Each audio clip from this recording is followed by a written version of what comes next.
നമസ്കാരം. വാർത്തയും വാർത്താ വിശകലനവുമായുള്ള ആഴ്ചവട്ടത്തിലേക്ക് സ്വാഗതം. സാഹസിക യാത്രയ്ക്ക് താൽപര്യമുള്ളവർക്ക് പണച്ചിലവില്ലാതെ പരിശീലനം ഒരുക്കുകയാണ് സർക്കാർ. കുണ്ടും കുഴിയും നിറഞ്ഞ റോഡിലൂടെ അതിസാഹസിക യാത്ര നടത്തി എത്തേണ്ടിടത്ത് എത്തിയാൽ വിജയിച്ചു എന്ന് പറയാം. ഇല്ലെങ്കിലോ ജീവിതം ചോദ്യചിഹ്നമായത് തന്നെ. നമ്മുടെ റോഡുകളുടെ അവസ്ഥ കണ്ടാൽ റോഡിലിറങ്ങാൻ ഒന്ന് ഭയക്കും. അത്രയ്ക്ക് പരിതാപകരമാണ്. കണ്ണുള്ളവർ കണ്ണടച്ചിരുട്ടാക്കുമ്പോൾ സാധാരണക്കാർ അനുഭവിക്കുന്ന ദുരിതം ആര് കാണും? തൃശൂർ കുറ്റിപ്പുറം റോഡ് തകർന്നു കിടക്കാൻ തുടങ്ങിയിട്ട് മാസങ്ങൾ പിന്നിട്ടു. രാവും പകലും നിരവധി വാഹനങ്ങൾ പോകുന്ന റോഡ്. വീതി കുറവ് മൂലം സ്ഥിരം ട്രാഫിക് ബ്ലോക്കും അപകടം പതിയിരിക്കുന്ന റോഡെന്ന ട്രേഡ് മാർക്കുമുണ്ട്. എന്നിട്ടും പരിഹരിക്കേണ്ട സമയത്ത് അധികാരികൾക്ക് നടപടിയെടുക്കാൻ സമയമില്ല. കൃത്യസമയത്ത് എത്തേണ്ടിടത്ത് എത്തണമെങ്കിൽ മണിക്കൂറുകൾക്ക് മുമ്പ് വീട്ടിൽ നിന്ന് ഇറങ്ങണം. ഇല്ലെങ്കിൽ തദൈവ. റോഡിന്റെ ദയനീയാവസ്ഥ അറിഞ്ഞ് മുഖ്യമന്ത്രി വരെ ഈ വഴി ഉപേക്ഷിച്ച് അല്പം കൂടുതൽ സഞ്ചരിച്ചാലും വേണ്ടില്ലെന്ന് വെച്ച് വഴി മാറ്റിപ്പിടിച്ചു. പക്ഷേ സാധാരണക്കാർക്ക് വേറെ ഓപ്ഷൻ ഇല്ലാത്തതിനാൽ ഈ വഴി തന്നെ ശരണം. ആളുകളുടെ ദുരിതം കണ്ടില്ലെന്ന് നടിച്ച പൊതുമരാമത്ത് മന്ത്രി ഭാര്യാപിതാവിന്റെ വിഷമം മനസ്സിലാക്കിയിട്ടാണെന്ന് തോന്നുന്നു റോഡിന്റെ നിർമ്മാണ പ്രവർത്തനങ്ങൾ കഴിയുന്നത്ര വേഗത്തിൽ പൂർത്തിയാക്കുമെന്ന് അറിയിച്ചു. നിർമ്മാണ പ്രവർത്തനങ്ങൾക്ക് വകുപ്പ് സെക്രട്ടറി നേരിട്ട് മേൽനോട്ടം വഹിക്കും. പ്രവൃത്തി നടത്തിപ്പിൽ ഉദ്യോഗസ്ഥരുടെ ഭാഗത്തുനിന്ന് വീഴ്ചയുണ്ടായാൽ കർശന നടപടി സ്വീകരിക്കുമെന്ന് ജനപ്രതിനിധികളും ഉദ്യോഗസ്ഥരും പങ്കെടുത്ത യോഗത്തിൽ മന്ത്രി അറിയിക്കുകയും ചെയ്തു. ഇതിന്റെ അടിസ്ഥാനത്തിൽ മെറ്റൽ കുഴികളിൽ തട്ടി റോഡ് റോളർ വെച്ച് അമർത്തി. എന്ത് കാര്യം? മഴ ശക്തമായി നിൽക്കുമ്പോഴാണ് പ്രഹസന പ്രവർത്തനങ്ങൾ നടത്തുന്നത്. ഇനി മഴ നിന്നാൽ ടാറിംഗ് നടത്താം എന്നാണ് വിപ്പ്. എന്തായാലും മഴ ശക്തമായതോടെ മെറ്റലിട്ട് അടച്ച കുഴികളിലെല്ലാം മെറ്റൽ ചിതറി തുറന്നു. ഇതോടെ ഇരുചക്ര വാഹനങ്ങളുടെ ദുരിതം ഇരട്ടിയായി. അതിനിടയിൽ ഭരണാധികാരികൾക്കും ഉദ്യോഗസ്ഥർക്കും താക്കീതായി വ്യാപാരികളും പ്രതിഷേധ പദയാത്ര നടത്തി. 1.5 പതിറ്റാണ്ട് മുൻപ് കേച്ചേരിയുടെ വികസനത്തിനും തൃശൂർ കുറ്റിപ്പുറം റോഡിന്റെ വീതി കൂട്ടുന്നതിനും കോടികൾ അനുവദിച്ചിരുന്നുവെങ്കിലും ചൂണ്ടൽ പഞ്ചായത്ത് അതിർത്തിയിൽ മാത്രം റോഡ് വീതി കൂട്ടുന്നതിനോ കേച്ചേരി ജംഗ്ഷൻ വികസനമോ യാഥാർത്ഥ്യമായിരുന്നില്ല. കേച്ചേരിയുടെ വികസനത്തിനായി സ്ഥാപനങ്ങളും കെട്ടിടങ്ങളും വിട്ടു നൽകുന്നതിന് വ്യാപാരികൾ തയ്യാറായിരുന്നു. എന്നാൽ ഭരണാധികാരികളുടെ പിടിപ്പുകേട് കാരണം ഇന്നും കേച്ചേരി ജംഗ്ഷനും റോഡും പഴയ പടി തന്നെ തുടരുകയാണ്. നിരന്തരമായ ഗതാഗത കുരുക്ക് കാരണം കേച്ചേരിയിലെ വ്യാപാരികൾ വലിയ നഷ്ടമാണ് സഹിക്കുന്നത്. മാറി മാറി വന്ന MLA-മാരോട് നിരവധി തവണ ആവശ്യപ്പെട്ടിട്ടും റോഡിന്റെയും ജംഗ്ഷന്റെയും അവസ്ഥയിൽ യാതൊരു മാറ്റവും വരുത്താനായിട്ടില്ല. ഈ പശ്ചാത്തലത്തിലാണ് വ്യാപാരികൾ സൂചനാ സമരവുമായി രംഗത്തെത്തിയത്. ഇനി എന്ത് സംഭവിക്കുമെന്ന് കണ്ടറിയാം. നികുതി പിരിവിന് കുറവൊന്നുമില്ല. അതിനനുസരിച്ച് യാത്രാ സൗകര്യം ഒരുക്കേണ്ട കാര്യത്തിൽ ഒരു ശുഷ്കാന്തിയുമില്ല. ഒരു റോഡിന്റെയല്ല പല റോഡുകളുടെയും അവസ്ഥ ഇത് തന്നെയാണ്. അധികാരികൾക്ക് വഴി മാറിപ്പോകാം. പക്ഷേ സാധാരണക്കാരായ ഞങ്ങൾക്ക് അതിനും സാധിക്കില്ലല്ലോ. ദീർഘവീക്ഷണം എന്ന് പറഞ്ഞാൽ കാര്യങ്ങൾ മുൻകൂട്ടി കണ്ടു പ്രവർത്തിക്കുക എന്നതാണ്. അധികാരികൾക്ക് ഇല്ലാതെ പോയതും ഈ ദീർഘവീക്ഷണം തന്നെയാണ്. ആളുകളുടെ ജീവൻ പൊലിയാനുള്ള അവസരം സ്വന്തം പിടിപ്പുകേടുകൊണ്ട് ഉണ്ടാക്കരുത്. തീരദേശവാസികളുടെ തീരാ ദുരിതമാണ് ആഴ്ചവട്ടത്തിന്റെ അടുത്ത വിഷയം. കടൽ പ്രക്ഷുബ്ധമായാൽ പ്രദേശവാസികൾ പിന്നെ ഭീതിയോടെ വേണം കഴിയാൻ. കടലെടുത്ത് കരയും കടലും തമ്മിലുള്ള ദൂരം ദിനം പ്രതി കുറഞ്ഞു വരുമ്പോൾ പ്രദേശവാസികളും ആശങ്കയിലാണ്. അതിനിടെ കടൽ ഭിത്തി ഇല്ലാത്തത് ദുരവസ്ഥയ്ക്ക് കാരണമെന്നാണ് ആരോപിച്ച തീരദേശവാസികളും പ്രതിഷേധത്തിലാണ്. മഴ ശക്തമായതോടെ ചാവക്കാട് കടൽ താണ്ഡവമാടി. കടപ്പുറം പഞ്ചായത്തിൽ കടൽക്ഷോഭം രൂക്ഷമായി. കടൽഭിത്തി നിർമ്മിക്കാൻ നടപടി സ്വീകരിക്കണമെന്നാവശ്യപ്പെട്ട സ്ത്രീകൾ അടക്കമുള്ള നാട്ടുകാരെത്തി റോഡ് ഉപരോധിച്ചു പ്രതിഷേധിച്ചു. കടപ്പുറം ആശുപത്രിപ്പടി, അഞ്ചങ്ങാടി വളവ്, മൂസറോഡ്, വെളിച്ചെണ്ണപ്പടി, മുനയ്ക്കക്കടവ്, അഴിമുഖം തുടങ്ങിയ ഭാഗങ്ങളിലാണ് കടൽ വെള്ളം കരയിലേക്ക് അടിച്ചു കയറുന്നത്. നിരവധി വീടുകളിലേക്ക് വെള്ളം കയറി. കൂടുതൽ മുനയ്ക്കക്കടവ് തെക്ക് ഭാഗങ്ങളിലാണ് 50ഓളം വീടുകളിലേക്ക് വെള്ളം കയറിയത്.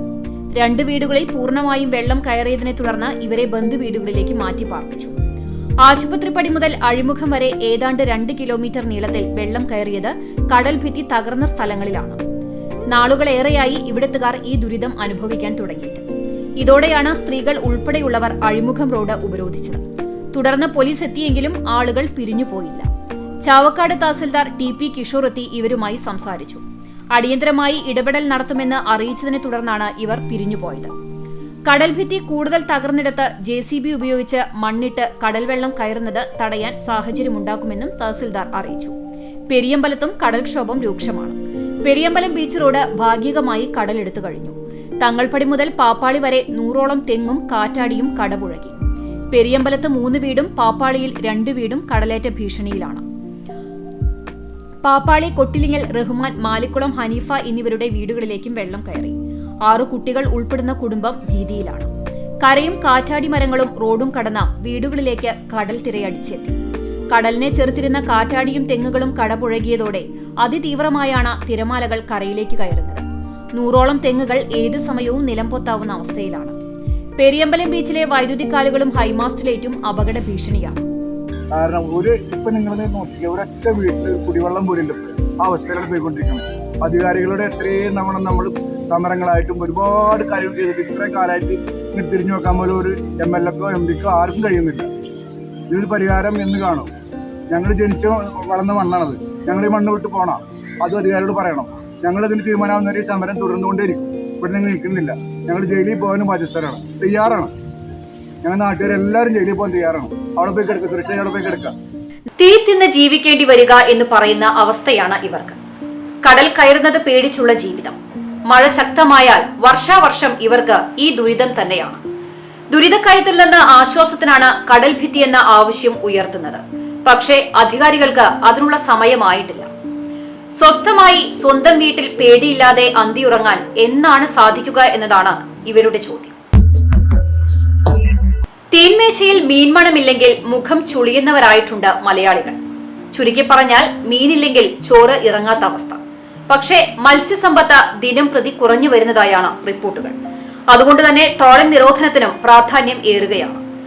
മത്സ്യങ്ങളുടെ പ്രജനന സമയമായതിനാൽ തന്നെ മീൻ പിടിക്കാൻ വിലക്കുണ്ട്.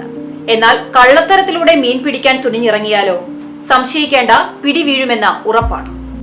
ട്രോളിംഗ് നിരോധനം ലംഘിക്കുകയും വ്യാജ കളർ കോഡ് അടിക്കുകയും ചെയ്ത തമിഴ്നാട് വള്ളങ്ങൾ ഫിഷറീസ് എൻഫോഴ്സ്മെന്റ് സ്ക്വാഡാണ് പിടികൂടിയത്. മൺസൂൺ കാല ട്രോളിംഗ് നിരോധന നിയമങ്ങൾ ലംഘിച്ച തമിഴ്നാട് രജിസ്ട്രേഷനുള്ള യാനങ്ങൾ ചാവക്കാട് ബ്ലാങ്ങാട് കടപ്പുറത്തു നിന്നാണ് പിടിച്ചെടുത്തത്.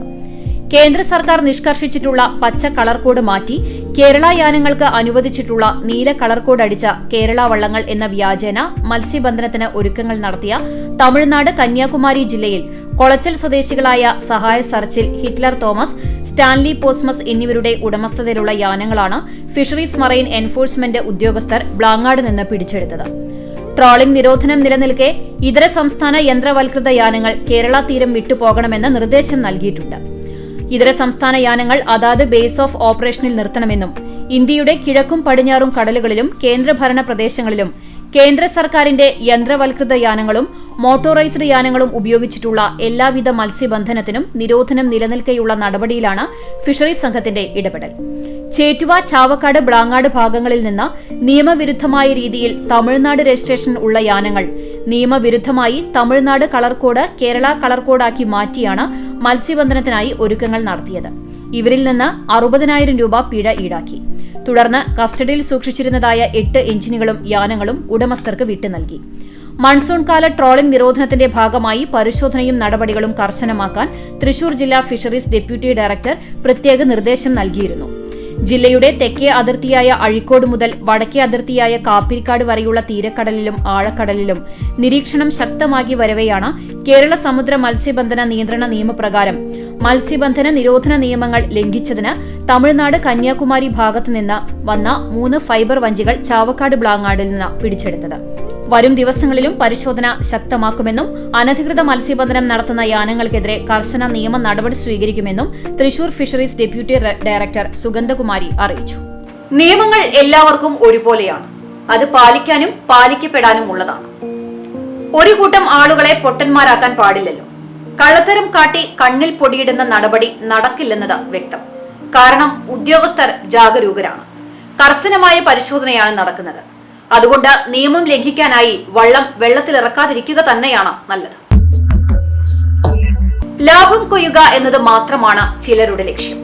അതിനുവേണ്ടി കൃത്രിമം കാണിക്കാൻ മടിയില്ലാത്തവർ. ഭക്ഷ്യവസ്തുക്കളാണെങ്കിലും മായം കലർത്തി പൊതുജനത്തെ പറ്റിച്ച് പോക്കറ്റ് നിറയ്ക്കും. ശുദ്ധമാണെന്നുള്ള പേര് വിശ്വസിച്ച് ഇത്തരം ഉൽപ്പന്നങ്ങൾ വാങ്ങി കഴിക്കുന്നവർ യഥാർത്ഥത്തിൽ വഞ്ചിക്കപ്പെടുകയും ചെയ്യും. ആളൂരിൽ പ്രവർത്തിക്കുന്ന ചിരാഗ് ഫുഡ് ആൻഡ് ഡയറി പ്രൊഡക്ട്സിന്റെ ചിരാഗ് പ്യുവർ കൗഗി നെയ്യ് നിരോധിച്ച ഭക്ഷ്യസുരക്ഷാ വകുപ്പ്. നെയ്യിൽ എണ്ണ കലർത്തിയതായാണ് കണ്ടെത്തിയത്.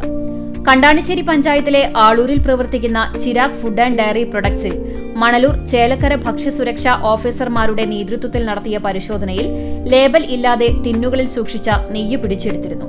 സാമ്പിളുകളുടെ പരിശോധനയിൽ നെയ്യിനൊപ്പം എണ്ണയും കലർത്തിയതായി കണ്ടെത്തിയതിനെ തുടർന്നാണ് ചിരാഗ് പ്യൂവർ കൌഗി ഉൽപ്പന്നത്തിന്റെ വിൽപ്പന നിരോധിച്ചത്.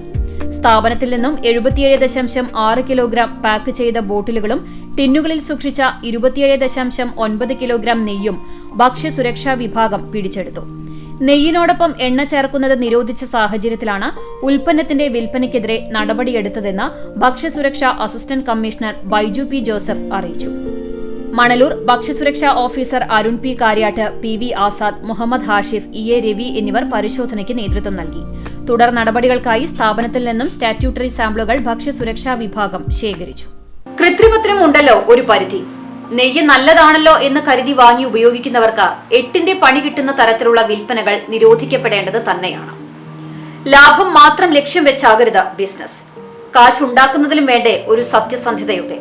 ഇനിയെങ്കിലും അത് മനസ്സിലാക്കിയാൽ കൊള്ളാം. മനുഷ്യരാണ്, എപ്പോഴാണ് ആരോഗ്യസ്ഥിതി മോശമാവുക എന്ന് പറയാനാവില്ല. പ്രത്യേകിച്ച് സാധാരണക്കാരുടെ ആശ്രയമായ താലൂക്ക് ആശുപത്രികളിൽ അവശ്യ സേവനം ലഭിക്കാതിരുന്നാലുള്ള അവസ്ഥ എന്താണെന്ന് ഊഹിക്കാവുന്നതേയുള്ളൂ. അതറിഞ്ഞിട്ടും നടപടി സ്വീകരിക്കാൻ തയ്യാറായില്ലെങ്കിൽ ആളുകൾ എങ്ങനെ പ്രതിഷേധിക്കാതിരിക്കും? ചാവക്കാട് ഗവൺമെന്റ് താലൂക്ക് ആശുപത്രിയിൽ രാത്രികാലങ്ങളിൽ ആവശ്യത്തിന് ഡോക്ടർമാരില്ലാതെ രോഗികൾ വലയുകയാണ്. മത്സ്യത്തൊഴിലാളികളുടെയും സാധാരണക്കാരുടെയും ആശ്രയ കേന്ദ്രമായ ചാവക്കാട് താലൂക്ക് ആശുപത്രിയിൽ അടിയന്തരമായി വൈകിട്ട് കൂടുതൽ ഡോക്ടർമാരെ നിയമിക്കണമെന്ന് മുസ്ലിം ലീഗ് ചാവക്കാട് മുനിസിപ്പൽ കമ്മിറ്റി ആവശ്യപ്പെട്ടു. തീരദേശത്തെ ജനങ്ങളുടെ ഏക ആശ്രയമാണ് താലൂക്ക് ആശുപത്രി. വിവിധ പകർച്ചവ്യാധികളും മഴക്കാല രോഗങ്ങളും പടർന്നു പിടിക്കുന്ന സാഹചര്യത്തിൽ ആശുപത്രിയിലെത്തുന്ന രോഗികളെ ശുശ്രൂഷിക്കാൻ ഡോക്ടർമാർ ഇല്ല. ഡോക്ടറെ കാണാൻ ടോക്കൺ എടുത്താൽ മണിക്കൂറുകളോളം ക്യൂ നിൽക്കേണ്ട അവസ്ഥയാണ്. കൂടാതെ ഡോക്ടറെ കണ്ട് മരുന്നിനും ക്യൂ നിൽക്കേണ്ട അവസ്ഥ തന്നെയാണ്. അതിനാൽ രോഗികൾ ക്യൂവിൽ നിന്ന് തളർന്നു വീഴുന്നതും ഇവിടെ പതിവാണ്. രാത്രിയിൽ കൂടുതൽ ഡോക്ടർമാരെ നിയമിച്ച് രോഗികൾക്ക് ആശ്വാസമായ അടിയന്തര നടപടികൾ കൈക്കൊള്ളണമെന്ന് Muslim League Chavakkad municipal committee general secretary PM Anas ആവശ്യപ്പെട്ടു. ചാവക്കാട് താലൂക്ക് ഹോസ്പിറ്റലിൽ സൂപ്രണ്ടിന് മുസ്ലിം ലീഗ് ഭാരവാഹികൾ നിവേദനം നൽകി. നിയമന അംഗീകാരത്തിനായി ഫയൽ ജില്ലാ കളക്ടറുടെ മുൻപിലാണ്. വിഷയത്തിൽ ജില്ലാ മെഡിക്കൽ ഓഫീസും ആരോഗ്യവകുപ്പും സംസ്ഥാന സർക്കാരും ഇടപെടാതെ ആശുപത്രിയിലെ പ്രശ്നങ്ങൾക്ക് പരിഹാരം ഉണ്ടാകില്ല എന്നാണ് ആശുപത്രി അധികൃതർ പറയുന്നത്. ആളുകൾ എത്രയൊക്കെ പ്രതിഷേധിച്ചാലും അത്ര പെട്ടെന്നൊന്നും നടപടി ഉണ്ടാകില്ലെന്ന അധികൃതരുടെ മറുപടി തരക്കേടില്ല. ആളുകളുടെ ജീവന് പോലും വില കൽപ്പിക്കുന്നില്ലെന്ന് തന്നെയല്ലേ ഇതിൽ നിന്ന് നാം മനസ്സിലാക്കേണ്ടത്. സംസ്ഥാന സർക്കാരിന്റെ കനിവ് കാത്തിരുന്നാൽ സാധാരണക്കാരുടെ ആരോഗ്യവും ക്ഷയിക്കും. അടിയന്തര ഇടപെടലുകൾ വേണ്ടിടത്ത് അത് നടത്തിയാണ് അധികാരത്തിന്റെ വില കാണിക്കേണ്ടത്. അപകട ഭീഷണി ഉയർത്തി പെരുമ്പിലാവ് മുതൽ കടവല്ലൂർ വരെയുള്ള ഭാഗങ്ങളിൽ റോഡിലേക്ക് ചാഞ്ഞു നിൽക്കുന്ന മരങ്ങൾ മുറിച്ചു മാറ്റണമെന്ന ആവശ്യം ശക്തമാവുകയാണ്. കല്ലുംപുറം ജംഗ്ഷനിലാണ് ഏത് നിമിഷവും നിലം പൊത്താറായ നിലയിൽ ഹൈവേയിലേക്ക് മരം ചാഞ്ഞു നിൽക്കുന്നത്. ശക്തമായ മഴയും കാറ്റും നിലനിൽക്കുന്ന സാഹചര്യത്തിൽ വലിയ അപകടം വരുന്നതിന് മുൻപ് മരം മുറിച്ചു മാറ്റണമെന്നാണ് ആവശ്യം. വർഷങ്ങളായി പഞ്ചായത്ത് അധികൃതരെ വിഷയം ധരിപ്പിച്ചിരുന്നെങ്കിലും ഇതുവരെ ഒരു നടപടിയും ഉണ്ടായിട്ടില്ലെന്ന് നാട്ടുകാർ പറയുന്നു. കഴിഞ്ഞ ദിവസമാണ് കല്ലുംപുറം ചാലിശ്ശേരി റോഡിലേക്ക് മരം കടപുഴകി വീണത്.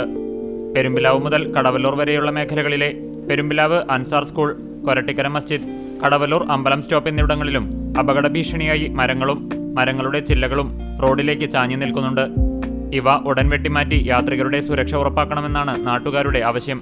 ശക്തമായ മഴയും കാറ്റും വന്നാൽ മരക്കൊമ്പുകൾ വീഴുന്നത് സ്വാഭാവികമാണ്. ദുരന്തം സംഭവിച്ചിട്ട് പ്രവൃത്തി നടത്തുന്നതല്ലല്ലോ കാര്യം. യാത്രികർ എപ്പോഴും സഞ്ചരിക്കുന്ന പല റോഡരികുകളിലും ഇത് തന്നെയാണ് അവസ്ഥ. അതുകൊണ്ട് തന്നെ കാര്യങ്ങൾ മുൻകൂട്ടി കണ്ട് അപകട സാധ്യത ഒഴിവാക്കുകയാണ് വേണ്ടത്. ഈ ആഴ്ചത്തെ ആഴ്ചവട്ടം ഇവിടെ സമാപിക്കുന്നു. അടുത്ത ആഴ്ച വീണ്ടും കാണാം. നന്ദി, നമസ്കാരം.